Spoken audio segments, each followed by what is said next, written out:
Deixa eu ver se eu liguei.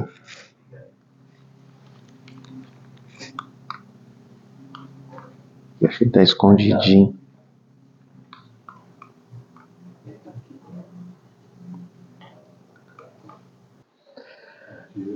Muito bom dia a todos.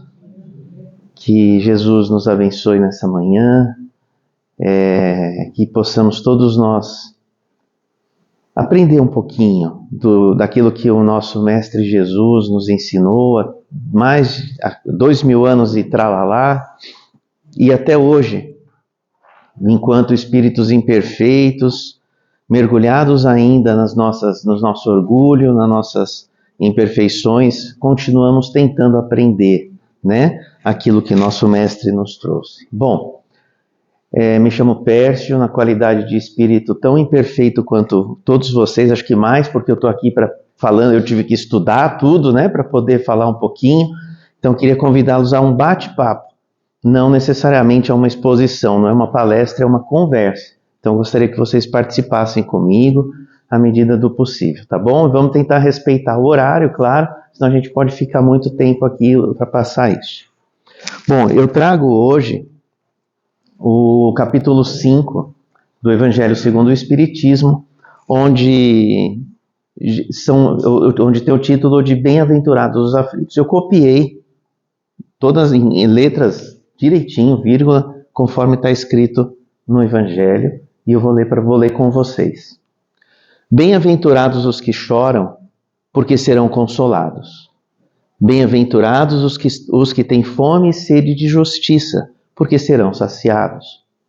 Bem-aventurados os que sofrem perseguição pela justiça, porque o reino dos céus é para eles, disse Jesus no Evangelho de Mateus. Vós sois bem-aventurados, vós que sois pobres, porque o reino dos céus é para vós. Vós sois bem-aventurados, vós que agora tendes fome, porque sereis saciados. Vós sois felizes, vós que agora chorais, porque rireis. Isso está em Lucas. E também ainda em Lucas, no capítulo 6 também, Jesus disse, mas ai de vós ricos, porque tendes vossa consolação neste mundo. Ai de vós que estáis saciados, porque tereis fome. Ai de vós que rides agora, porque sereis reduzidos ao pranto e às lágrimas. São palavras muito profundas, são palavras muito fortes, essas que Jesus nos trouxe, né? Então a gente precisa entender o que são essas bem-aventuranças, por que bem-aventurados os que sofrem? Então eu pensei numa linha de raciocínio começando de baixo para cima, ou seja, quem são os ricos? Quem são os que estão saciados, né? Quem são os que riem, enfim. Eu entendo, espero que vocês possam participar comigo, então eu disse, não é um monólogo, vamos todos conversar juntos. Jesus se refere àqueles que até hoje satisfazem a sua vaidade, satisfazem os seus desejos interiores, satisfazem as suas ambições, não as ambições mais sublimes de elevação, mas aquelas voltadas à nossa vaidade, ao nosso orgulho. Por quê? Todo momento que nós estamos vivenciando plenamente um momento de pleno gozo dos bens materiais ou das emoções físicas, no futuro nós podemos colher espinhos, né? Então, esses são os ricos, esses são os que riem, esses são os saciados que Jesus se refere. Jesus não proibiu ninguém de ter dinheiro material. Aliás, uma prova muito grande para quem tem a riqueza, né? E também não exaltou somente, especificamente ao pobre material. Não, é aquele que está ali sofrendo. Estes são os... O que eu fiz? Bom, esses são os pobres, né, que Jesus quis dizer. Voltou. Vamos lá. Então, quando nós somos bem-aventurados ao chorar? Quando nós somos bem-aventurados ao ter fome e sede de justiça, né? É quando a gente aprende a sofrer. É quando a gente consegue sublimar a emoção, sublimar o sofrimento ao nível do saber sofrer, né? Mas aí vem a pergunta: o sofrimento aumenta o mérito dessa prova que a gente está vivendo? Não necessariamente. Senão, aqueles antigos, aquela seita católica que eles ficavam se autoflagelando, eles seriam, né, numa única existência, aqueles indivíduos, aqueles espíritos seriam sublimados aí ao nível de angelitude. Jesus nunca disse que a gente precisa sofrer e sofrer mais. Ou seja, quando a gente está com a dor de garganta, se a gente não pode tomar uma pastilha para melhorar, beber mais água, procurar o médico? Não. Então, sofrer e se banhar nessa dor não nos faz mais puros, não faz esse sofrimento mais elevado. Não, nós temos somente que saber sofrer, é diferente. E aí, a gente precisa entender algumas questões, né? Então, como eu estava colocando, o mestre não se referia aos males físicos, acho que eu já comentei isso rapidamente, né? Ele também se referia às mazelas morais, às dores da nossa alma. E o mestre nos ensina, e sempre nos ensinou, hoje através das mensagens dos espíritos, estou olhando sempre porque estou com medo de apagar tudo de novo, que o Pai é pleno amor. Poxa, que gostoso falar de Deus no Dia dos Pais. Hoje é o dia de nosso Pai maior, de nosso Pai Criador. E não há nada mais gratificante, né, de saber que temos um Pai que é plena bondade, pleno amor, plena misericórdia, né? E lá no Livro dos Espíritos, a primeira pergunta de Kardec é: o que é Deus? E os mentores espirituais que orientavam Kardec disseram que Deus é o criador de tudo, é a causa primária de todas as coisas. Ora, um ser, não vamos nem um ser, eu tenho tristeza de não ter vocábulos para dizer que Deus, um Pai tão maravilhoso, nos deixaria sofrer a esmo, nos deixaria sofrer a título de nada? Não. Deus é tão bom, Deus é tão maravilhoso, que Ele não permite que nada aconteça fora daquilo que é o bem para o nosso bem, né? Do bem para cada um de nós. Vamos lá. Então, lá no Evangelho, no capítulo 5, né, como está a nossa proposta de diálogo, falar das causas atuais das aflições. Kardec separa em duas possibilidades, né? Nós temos as causas atuais e as causas anteriores. Causas atuais é aquela que aconteceu na mesma existência. Ou seja, se ontem estava muito frio e eu decidi tomar sorvete, mas não um sorvete, um monte de sorvete, eu, obviamente, vou ficar resfriado, né? É uma analogia muito simples, mas é assim na nossa existência. A gente vive momentos em que nós abusamos das nossas possibilidades e lá na frente, ainda na mesma existência, colhemos o fruto daquele abuso. Então essa é a causa atual das aflições, né? Elas estão dentro da mesma existência, a causa e a consequência. O plantar e o colher acontecem na mesma estação do ano, vamos dizer assim, né? E muitas vezes a gente terceiriza.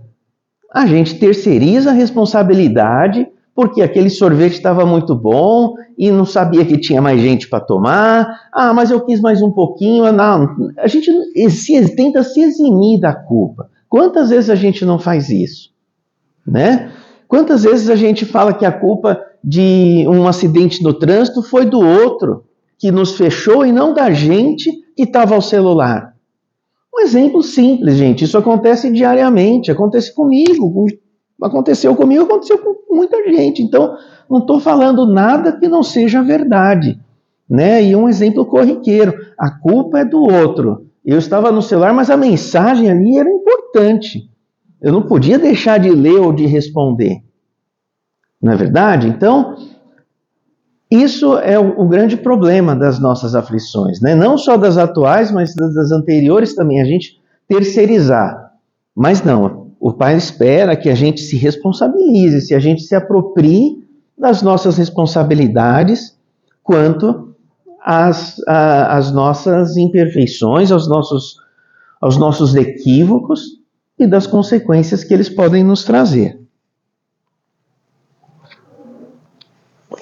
Já as causas anteriores às aflições são aquelas que aconteceram em vidas passadas, não necessariamente na vida anterior. E elas explicam, né? Antes, né? Elas seguem os princípios divinos da lei de causa e efeito. Como eu disse, o Pai é tão bondoso, tão misericordioso, que Ele não permite que a gente sofra por uma coisa que não tem nenhum fundamento, nenhuma necessidade. Nós não sofremos à toa, né? E como eu estava dizendo, normalmente o motivo está em encarnações passadas. As causas anteriores das aflições, normalmente ela explica mortes prematuras, doenças inexplicáveis, má formação física, mental, enfim, grandes provações que o indivíduo ou aquele grupo familiar de indivíduos passa, de modo que não tem nesta vida uma causa. Uma criança não pode nascer e morrer porque ela foi má nessa existência.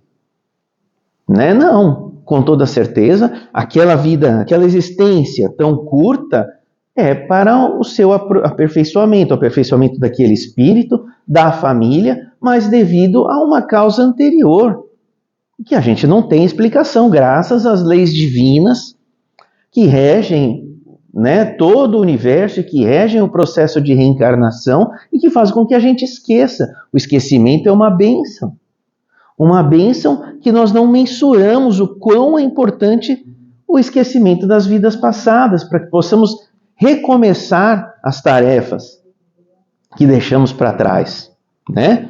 Então, nas causas anteriores das aflições, nós entendemos, ou pelo menos tentamos abstrair a razão de, poxa, o fulano ou a fulana nunca bebeu, nunca fumou, e está ali surgiu do nada um câncer de pulmão, por exemplo, né? Um câncer de garganta. Ora, não é nessa causa, não é nessa existência que está o motivo. Está nas existências pregressas, está nos combinados que eles fizeram, aquele indivíduo pediu para seu refazimento, né? Então, eu vou trazer para vocês em breve trazer alguns pontos falando exatamente sobre sobre esse processo de reencarnação, né? Lembrando que todo efeito tem uma causa. Nada acontece por acaso, seja, como eu disse, na vida anterior, seja na vida presente. Tudo que a gente faz tem uma consequência positiva ou negativa. E Deus, como eu disse, o Pai é justo. Tá? Não vou me detalhar tão profundamente nisso que nós já falamos, mas toda penitência é justa. Toda expiação, toda prova é para o nosso aperfeiçoamento. E nós precisamos lembrar que a gente está num planeta que ainda é um planeta de expiação. Não dá para esperarmos sermos felizes plenamente num planeta onde estamos aqui para sofrer. E o sofrimento, a vida na Terra é uma escola. É um momento de apenas passarmos, né, por uma prova mesmo. Nós estamos aqui tendo felicidades relativas, alegrias relativas, nunca plenamente felizes. Não sei se pode ser uma unanimidade acontecer isso só comigo, mas eu acredito que, pelo que diziam os espíritos, não. Ninguém é plenamente feliz, plenamente satisfeito, 100%. Sempre temos alguma coisa para melhorar. E se Deus permite que assim o seja, é porque esse espírito está num momento também de provação, para saber glorificar aquela plena alegria, mas não é comum, não é comum. Acho que plenamente feliz, plenamente em paz, só aqueles espíritos como Divaldo, como Chico Xavier, como Madre Teresa, espíritos que vivem da caridade. Aqueles que fazem o bem, porque não há alegria maior do que o fazer o bem. E isso sim traz uma plena felicidade naquele instante, que ajudar um irmão que necessita tanto quanto nós ou mais do que nós de um amparo, de um auxílio, qualquer que ele seja. Jesus, o nosso mestre Jesus disse: o meu reino não é deste mundo. Então, relacionado a isso está o nosso mundo, nosso planeta Terra, nesse instante ainda não é um planeta de prova, de felicidade. Não é um planeta feliz, não é um planeta perfeito. Nós estamos numa categoria de mundos ainda de muito sofrimento. Bom, o processo reencarnatório, ele exige alguns critérios, né? Deus criou tudo com muita perfeição. Então, espíritos ainda ignorantes, né? Ignorantes no sentido de não ter conhecimento do que é melhor para si, daquilo que para ele vai ser importante, ou aqueles espíritos ainda revoltados, muito arraigados ao mal, as provações são compulsórias. A espiritualidade, com muita sabedoria, com muito amor, prepara provações para aquele espírito reencarnar sem que ele tenha interferido naquela elaboração da futura existência, né? Já para os espíritos arrependidos, como acho que todos nós aqui estamos arrependidos do mal que fizemos em outra existência, estamos aqui tentando crescer e evoluir, nós participamos desse processo de elaboração da próxima existência. Olha que legal, né? A gente escolhe a esposa, o marido, a sogra, não tem como fugir. Até a sogra está escolhida, está combinado lá atrás, não adianta chorar, minha sogra, não. Né? Nós escolhemos tudo, entre aspas, né? de uma forma geral, aquilo que nós vamos vivenciar. E nesse tipo de existência, aquelas tribulações que a gente passa, elas não são mais apenas uma prova, elas também têm a categoria de prova e expiação, porque a gente consegue ganhar tempo, né? Ganhar tempo e se evoluir, e se provar, e crescer melhor, se iluminar. Bem, eu busquei no livro Céu e Inferno, de Kardec, no item 7, né, no capítulo 7, Código Penal da Vida Futura, no item 11, eu vou ler aqui com vocês. Alguém quer ler para mim, para não ficar só eu falando? Nossa, muito obrigado, gente. Eu gosto de gente bastante assim participativa. No item 11, Kardec diz: a expiação varia segundo a natureza e a gravidade da falta. Assim, a mesma falta pode ter expiações diferentes, porque a expiação vai depender da circunstância em que a falta foi cometida. Essa circunstância pode atenuar ou agravar a expiação para o espírito. Vocês já ouviram no centro espírita aquela frase: a ignorância é uma bênção? Ninguém nunca ouviu? Já, né? Então é isso. Quando nós cometemos um equívoco, uma falta, um erro, sem saber que aquilo vai causar tanto mal, é atenuada o peso daquela aprovação, daquele resgate. Não gosto muito dessa palavra, mas acho que cabe nesse momento para o entendimento. Então, a ignorância é uma bênção, mas hoje nós não somos mais ignorantes. Estamos aqui estudando Jesus. Há quanto tempo nós estamos, né, nesta existência? Conhecemos algum ensinamento do Cristo, algum ensinamento de qualquer outro espírito de luz que tenha vindo ao planeta Terra, ensinar que o amor, a caridade, o bem, tudo isso eleva o espírito. Então não somos mais ignorantes. Sabemos que fazer o bem sem olhar a quem é um preceito básico, né? Não amar o próximo como a si mesmo.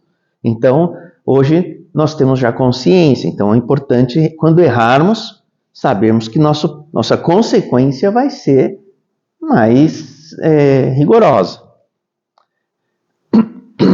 Ainda no mesmo item, né, no mesmo capítulo 7, no item 28, ninguém quer ler mesmo, né? Então, pô, amiga, obrigado, por favor. Se o espírito não souber aproveitar a nova encarnação, terá sempre uma missão a recomeçar, e sempre em condições mais difíceis. Assim, pode-se dizer, aquele que muito sofre na terra tem muito a expiar. Os que desfrutam de uma felicidade aparente, apesar de seus vícios e inutilidades, certamente pagarão muito caro na existência posterior. Foi nesse sentido que Jesus falou: bem-aventurados os aflitos, porque serão consolados. Pois é. Meu Deus. Aí, tá vendo? A minha sogra, ó. Tá vendo? A gente escolhe, gente. A gente escolhe. Enfim. Então vocês veem como na codificação as coisas também estão interligadas. O mestre deixou, o Deus Pai, Criador, fez tudo interligado. Não há ponta solta na criação, né? Então, é o que nós acabamos de dizer. Se a gente não tem conhecimento, as coisas podem ser atenuadas. E quando a gente não termina aquela existência com os louros que a gente esperava, que a gente criou, a expectativa que a gente criou, é possível que a gente retorne numa outra existência para terminar aquela missão, aquele trabalho, aquele compromisso. Porém, com maiores dificuldades. Esse é quando a gente erra e não termina aquele compromisso e passa, né, deixa para frente, está tudo bem. Está tudo bem, ninguém é obrigado, como Jesus não é obrigado a sofrer eternamente. Nós não podemos viver numa relação abusiva e não, é preciso ser resignado. Não, existe a lei divina chamada lei de autopreservação. A gente tem que se cuidar. Como você falou também, a ignorância é uma bênção, só que a nossa busca no esclarecimento, no entendimento, também faz parte da nossa caminhada de evolução e aprendizado. Sem dúvidas. Porque a ignorância é uma bênção. Aí nós também somos impulsionados pela vida, pela dor, né? Sim. Exatamente, Regiane. A ignorância é uma bênção no sentido de nós errarmos sem saber que está fazendo mal. Sabe assim, aquela outra frase, de bem intencionado o inferno está cheio? Tudo bem, mas a gente não pode também, então daqui para frente eu não vou mais ao centro, eu não vou na igreja, se eu ouvir alguém falando alguma coisa do bem, eu vou sair. Não, a vida irá nos impelir ao aperfeiçoamento. Nós não regredimos, mas é importante que tenhamos a consciência, como a Regiane colocou, de que nós precisamos evoluir. A evolução é algo a que todos nós, todo espírito criado por Deus, está fadado. A felicidade. Em qualquer época, né? Porque somos espíritos infinitos. Pois então, vai ser, daqui a 1000 anos, mas vai ser. Nós somos espíritos imortais, então realmente não tem prazo, né?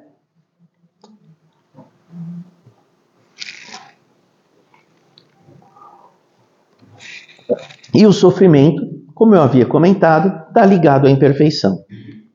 Eu acho que espíritos perfeitos, como Jesus, mas Jesus sofreu as dores físicas como caridade a nós. Olha só que irmão, né?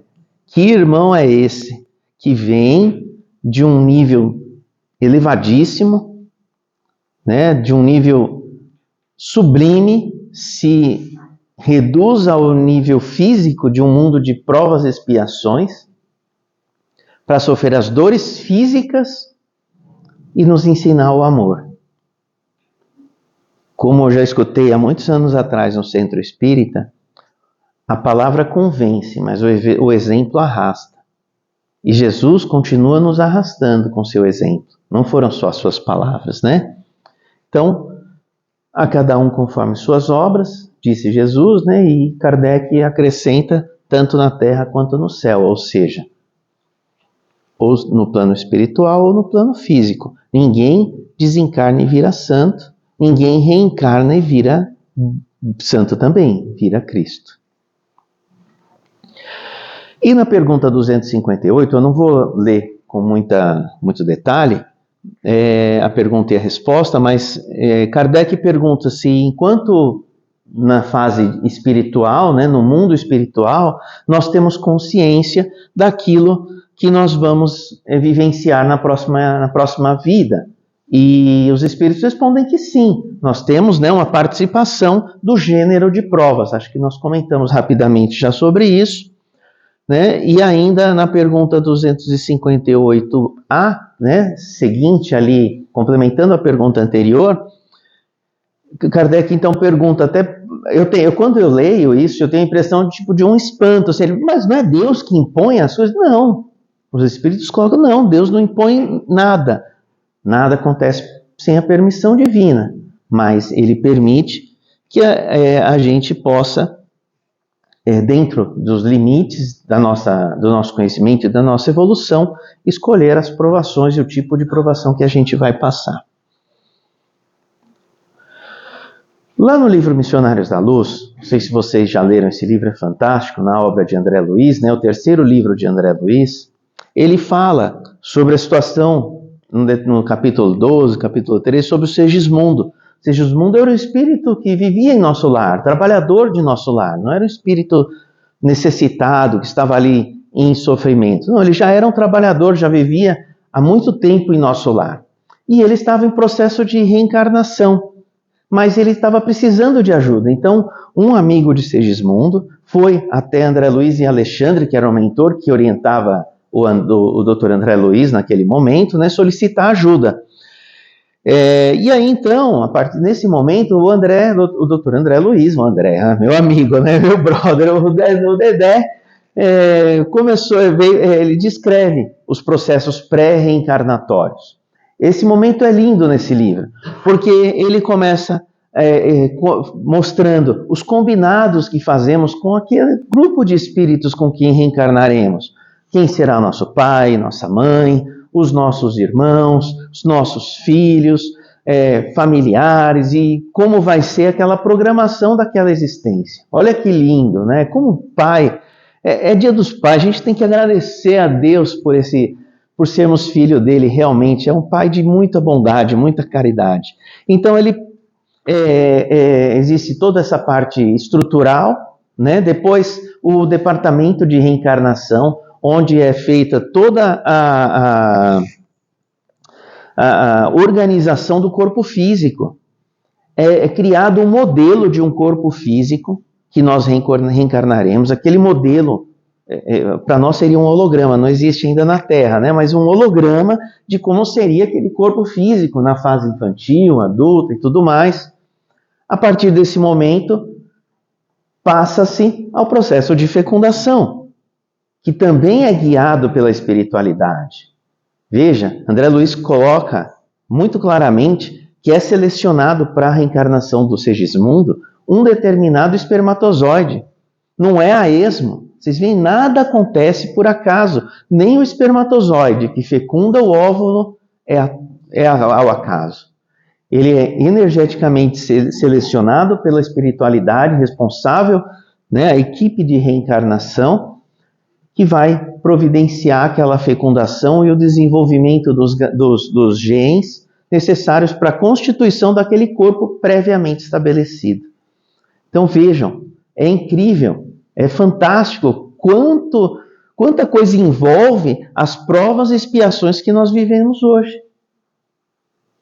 Né? Mas mesmo escolhendo como vai ser o nosso corpo, material e tudo, vai combinar com os nossos pais. Vai ter a genética, mesmo Sim. formado lá em cima, que era, você vai ser loiro, Então, tá bom, cabelo, tranquilo. ou você vai ter Tá tranquilo. cabelo. Exato, eu mesmo nem tenho. Vai ter que ter do pai e da mãe, né? Sim, mas tudo isso, como eu disse, tudo isso, não, tudo isso é combinado. A seleção do espermatozoide, do óvulo que desprendeu do ovário, tudo isso não é a revelia. Tudo isso é previamente determinado nos detalhes. Né? Então, como eu disse, não existe ponta solta na criação, gente. Nada é por acaso, absolutamente nada. E aí no livro Transtornos Psiquiátricos e Obsessivos, do Divaldo Franco, o Dr. Manuel Filomeno de Miranda traz essa citação referindo-se a um espírito muito enraizado no mal, ele era o chefe de uma organização, eu ia falar uma organização criminosa, não, uma organização de irmãos mais necessitados que viviam num manicômio e ali eles pensavam que gerenciavam o que o paciente encarnado iria sofrer ou não sofrer, olha só. Né? E o Pai é tão bondoso, tão misericordioso, e Ele espera a nossa evolução com tanta intensidade que Ele permite aos bons espíritos estarem atuando num posto de acolhimento dentro do mesmo hospital psiquiátrico, eu não me lembro o nome, era um hospital psiquiátrico no Rio de Janeiro, e ele se tornou depois um hospital aberto. Hoje ele tem lá tipo uma UPA, uma escola e tudo mais. Mas naquela ocasião, 1940 e tralalá, né, quando foi escrito o livro, quando foi relatada essa história, esse era um hospital psiquiátrico. E com um fundamento espírita. Olha que legal, né? Um hospital psiquiátrico onde havia tratamento espiritual.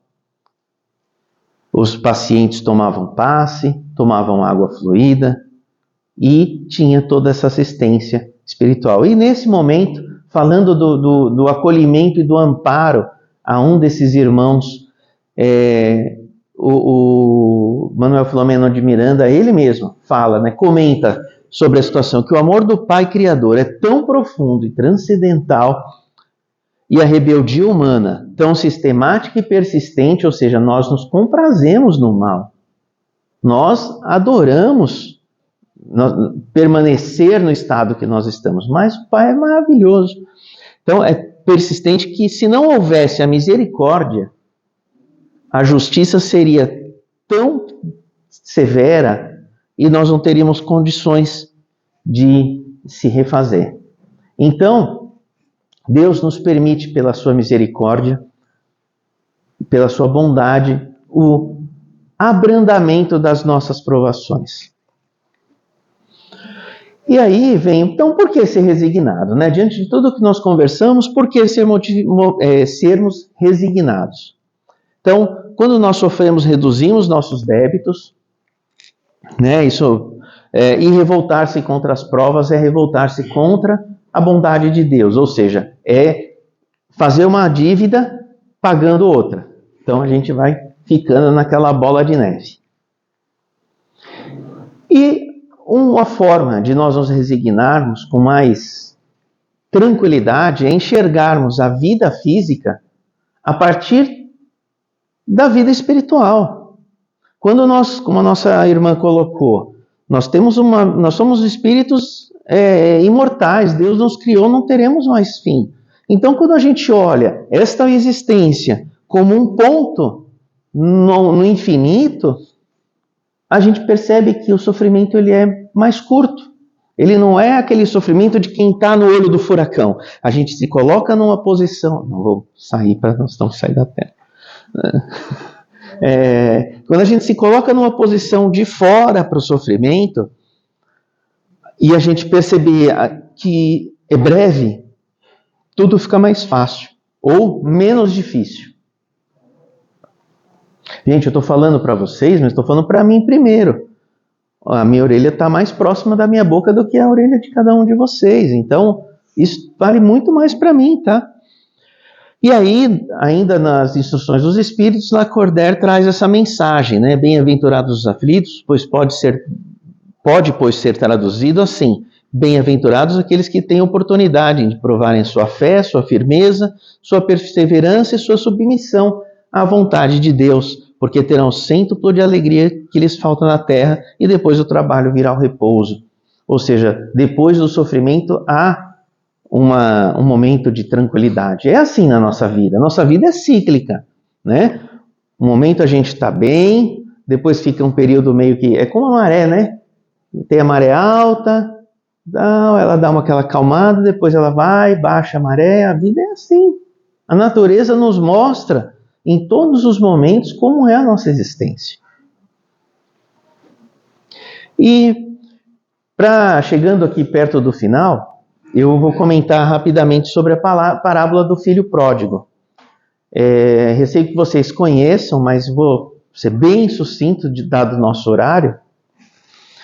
A parábola do filho pródigo é aquela história em que Jesus contou, em que um rei tinha 2 filhos. O mais novo decide pedir para o pai a sua parte da herança e sai para a vida, para viver a vida do jeito que ele queria.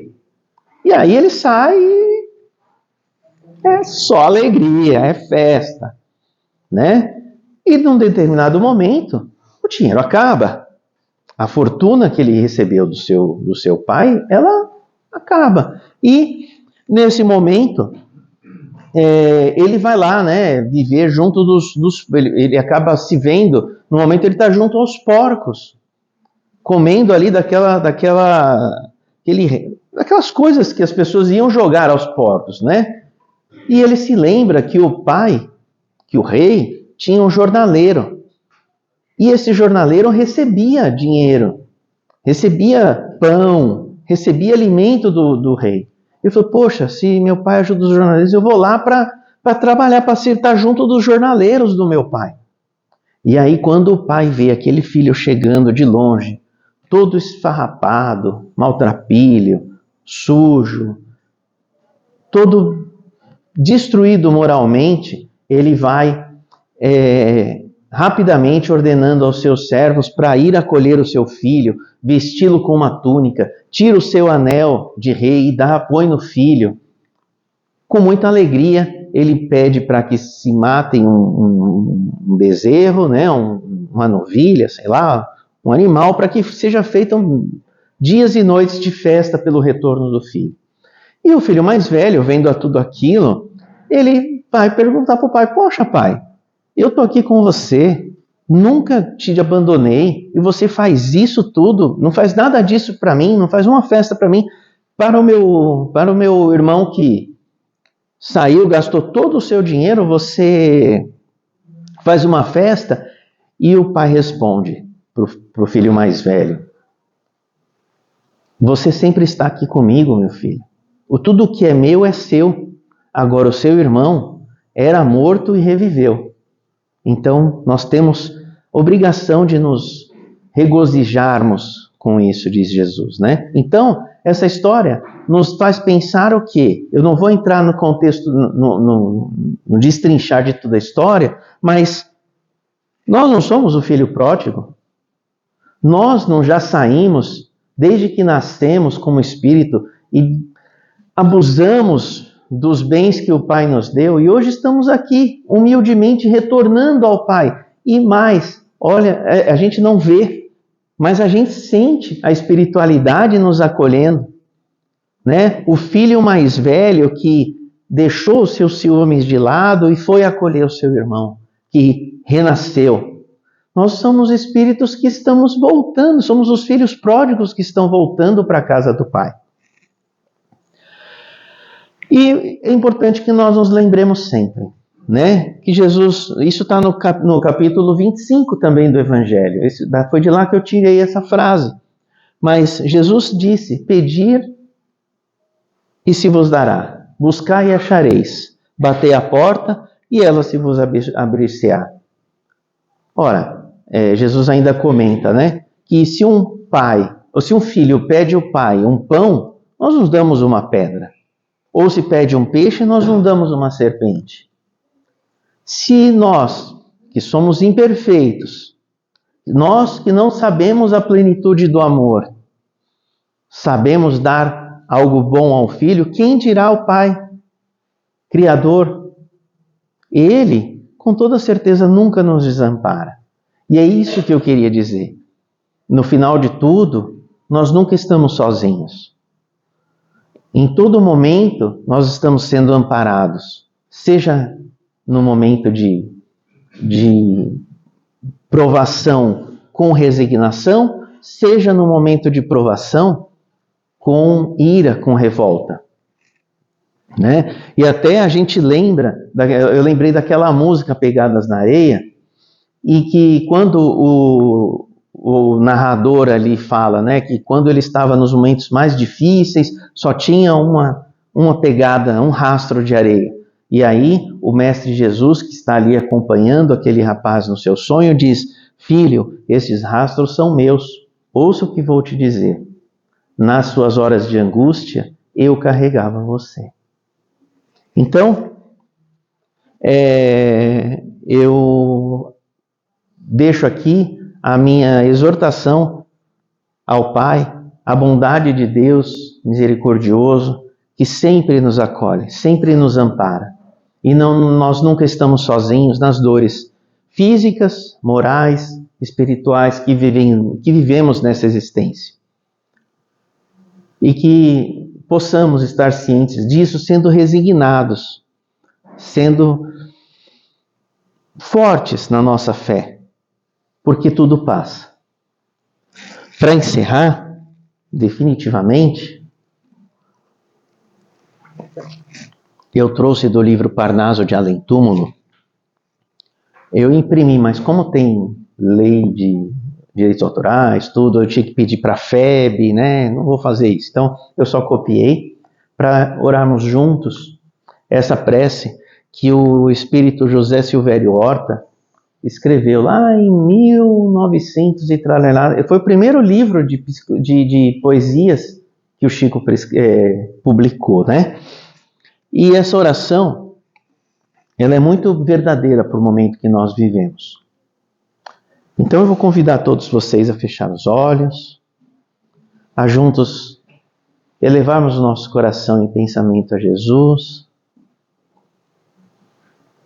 Mestre de amor e bondade. Nós agradecemos imensamente por esta oportunidade de fortalecermos nossa fé e ficarmos mais próximos do Teu amor e do Teu carinho. Guia-nos, Senhor, por mais uma semana, fortalecendo o nosso amor e a nossa firmeza no bem. A Ti, Senhor, meu coração imerso em dor, aflito vem, pedindo a luz, pedindo o bem e a salvação. Pedir a quem, senão a Ti, cuja bondade me sorri e me conduz à imensidade da perfeição? És a piedade divina e pura, que é a criatura, dá luz e pão. Sou eu somente o impenitente na expiação. Em Ti, portanto, confio e espero. De Ti eu quero me aproximar. Consolo santo para o meu pranto venho implorar. Sei bem, Senhor, se sofro e choro, se me demoro no padecer, é porque andei longe do amor no meu viver. O amor é a lei que me ensinaste e que deixaste aos irmãos teus, para que eu pudesse ditosamente buscar os céus. Assim contente, cheio de unção, elevo a prece do coração a Ti, Senhor, rogando amor, paz e perdão. Que assim seja. Muita paz a todos. Um excelente Dia dos Pais aos pais encarnados, aos pais desencarnados e ao nosso Pai Criador, que é dia dele todos os dias. Excelente semana a todos, muita paz.